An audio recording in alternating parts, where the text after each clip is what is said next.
Você só falou também recentemente a questão dos coaches. Eita. Vamos falar Vamos. sobre isso? Bora. Porque, primeiro, a gente, pelo menos eu tenho visto, né, muito, coaches querendo, né, falar sobre a religião, sobre Deus, misturando, né, a doutrina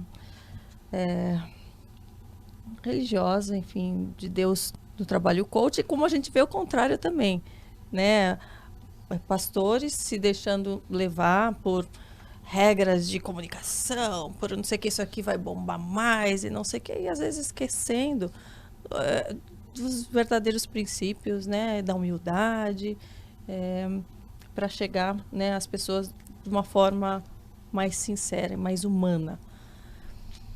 Como isso tem se mesclado muito, né, e tem se tornado confuso, e as pessoas usando, né, da espiritualidade como uma moeda para, através de cursos, alcançar pessoas. Como você enxerga tudo isso? As pessoas estão perdendo valores? Isso é positivo ou isso é negativo? Porque alcança mais pessoas e a partir desse alcance elas vão chegar a conhecer mais a palavra de Deus ou não? Como você já comentou, que isso é um atalho e que se a pessoa não se aprofundar, ela não chega onde deveria chegar, né? Assim, Karina, eu creio que o problema não é o coach, o problema é a teologia coach. O que eu quero dizer com isso? Assim como o problema não é a psicologia, nem a medicina, nem a advocacia, mas seria um problema a teologia advocatícia, a teologia psicológica e a teologia científica. Então, o problema, por incrível que pareça, não é o coach. Que ele tenha a sua relevância na sua mesa de trabalho. O problema... O coach, ele não conseguiu vencer a teologia cristã. O que aconteceu? A gente falou do fenômeno church, igreja preta, franquear a igreja. Quem está franqueando a igreja encontrou a idolatria do coração humano. Entrega para o povo que o povo quer. O povo quer um Deus que não os confronte. Um Deus que tenha privilégios para conceder ao povo, mas não requeira desse povo fidelidade, exclusividade. Então, ó, Deus tem bons planos para você, Deus vai te curar, Deus vai te dar sucesso. E não precisa se comprometer com Deus. Então, todo mundo quer. Todo filho de Adão quer um lucro sem um esforço. Então, o coach não venceu os pastores. E a teologia coach não venceu a teologia cristã. Os mercadores, pastores ou coaches, só encontraram a vulnerabilidade da idolatria do coração humano. O povo quer tudo de Deus, sem ser de Deus. Eu quero as mãos de Deus, sem o coração de Deus, sem a comunhão com Deus. Porque eles perguntam, importante é que estão pregando o evangelho. Que evangelho? Que pregando conversão? Frases soltas. Porque, sem por exemplo, a transformação, né? Convencimento não é conversão, porque conversão é rendição a Deus. O que é conversão? Eu estou totalmente errado, Deus está totalmente certo. Aí, onde que eu vou? Tire o fator dinheiro desse fenômeno e veja se as pessoas estão convertendo. Sim. Ah, o coach está batizando milhares de pessoas. Tire o fator dinheiro e veja, porque a Dona Maria, a Dona Francisca ou o Pastor João, ali no bairro da periferia, está batizando também. Quer batizar? Vá lá. Mas não é sobre o evangelho, sabe? É sobre o fator prosperidade, sem ser mensurado em integralidade. Sim. Eu não sou contra a prosperidade, mas a prosperidade de Deus ela é integral. Não vale a pena eu crescer financeiramente e não crescer como marido. Sim. Crescer financeiramente e não ter vida eterna. Crescer financeiramente e não ser amado pelos meus filhos. Então, a riqueza do reino de Deus ela é integral. Todas as áreas da minha vida, elas podem ir lento, mas elas vão em bloco. Então, o boom, eu acho que veio dessa junção. Uma pregação mais terapêutica, menos ofensiva. Prometendo resultados mais rápidos, imediatos, né? E gerando essa confusão, você tem que ter resultados, você é filho de Deus. Não, resultado não é fruto, na minha análise. Sim. Resultado, qualquer método o faz funcionar, produz resultado. Porém, o fruto do reino de Deus é um resultado banhado do caráter de Jesus. Porque, por exemplo, olha só, um coach gospel falou bem assim: Jesus não enriqueceu porque ele não tinha família. E você tem que enriquecer porque você tem família. Assim, ó, Karina. Que comparação. Meu Deus, é surreal. Não, mas o cara tem que te vender o produto. Porque, por exemplo, o brasileiro é órfão desde a colonização. Esse é o problema sul-americano. Por exemplo, essa pataquada, ela não cresce em nações desenvolvidas no aspecto educacional. Eu preguei em Portugal, numa igreja nativa. O pastor português lá tirou onda com a minha cara. Falou bem assim, ó, igrejas lá, no país de vocês, que estão na televisão vendendo milagre, aqui fechou. Porque a média do português hoje de leitura anual tem sido de 7,3 livros por ano. Qual a média do brasileiro? Ixi, eu nem tenho esse número. Então, assim, ó, um povo educado é um povo armado. Então, assim, ó, o coach e o pastor malandro, o que eles perceberam? Se eu ativar a tua falta de identidade, porque nós brasileiros não temos um ethos nacional, não temos um DNA nacional. Nossa representatividade de patriotismo é futebol, carnaval, samba e sensualidade, funk. Mas a gente não tem aquele orgulho nacional. Não tem os símbolos do heroísmo patriótico, não tem uma fundamentação educacional. Então a gente está sem identidade nacional. Isso gera uma orfandade em inúmeros sentidos. A gente está num desespero cósmico, não sabemos qual a nossa origem, qual é o nosso destino, qual a nossa identidade, quem é o nosso criador. E a teologia coach vem bater no seu desespero. Fala, você não tem resultado, você não é ninguém, olha só, tuas contas estão atrasadas, pá, e você é filho de Deus e é general.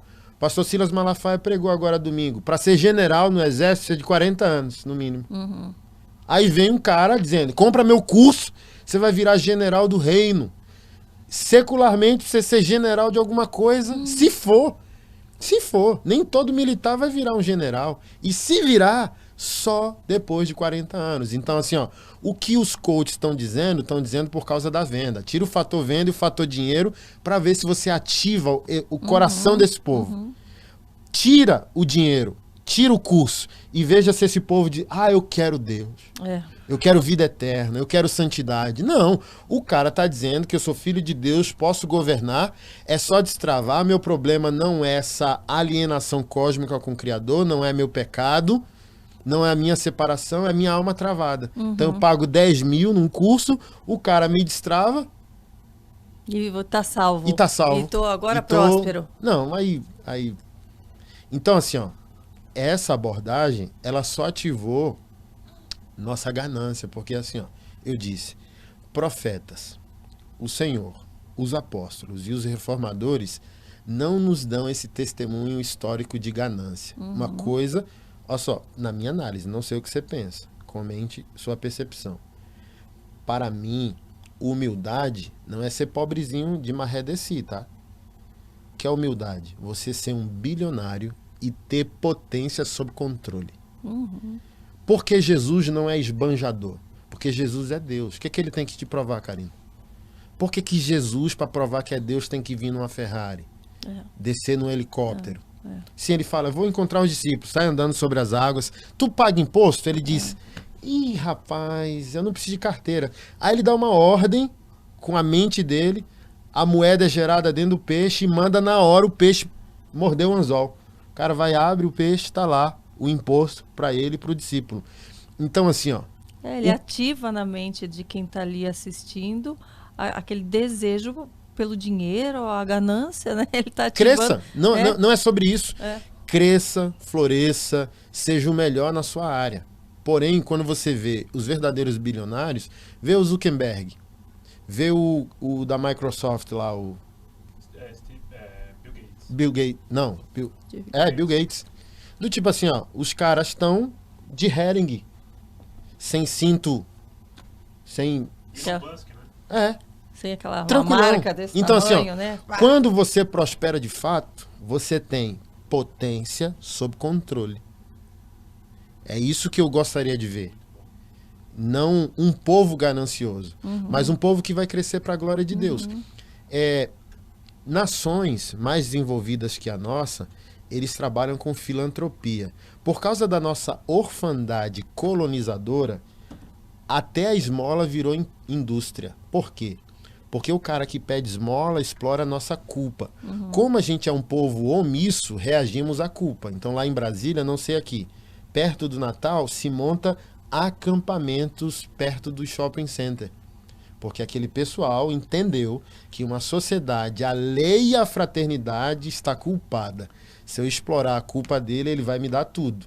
Então, filantropia é o quê? Generosidade antecedida. Grandes bilionários, inclusive bilionários cristãos, eles já fazem todo o cronograma de como distribuir a riqueza. Tem um dos donos dessas lojinhas de tax-free dos aeroportos, um desses velhinhos é cristão, bilionário, a franquia do cara nos aeroportos mundiais.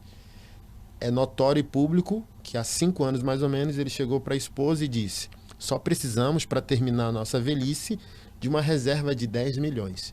E está aqui o plano da distribuição bilionária do nosso patrimônio. Acabou. É isso.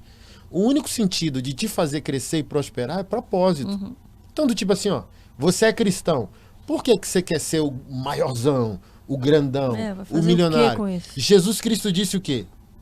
Que um homem rico, sem propósito, disse: eu vou quebrar meus celeiros, construir celeiros maiores para guardar os meus bens. Aí Jesus disse: louco, se essa noite pedir a tua alma, para quem ficará o que você construiu? Aí Jesus mesmo concluiu: assim é o homem que é rico para si mesmo, não é rico para com Deus.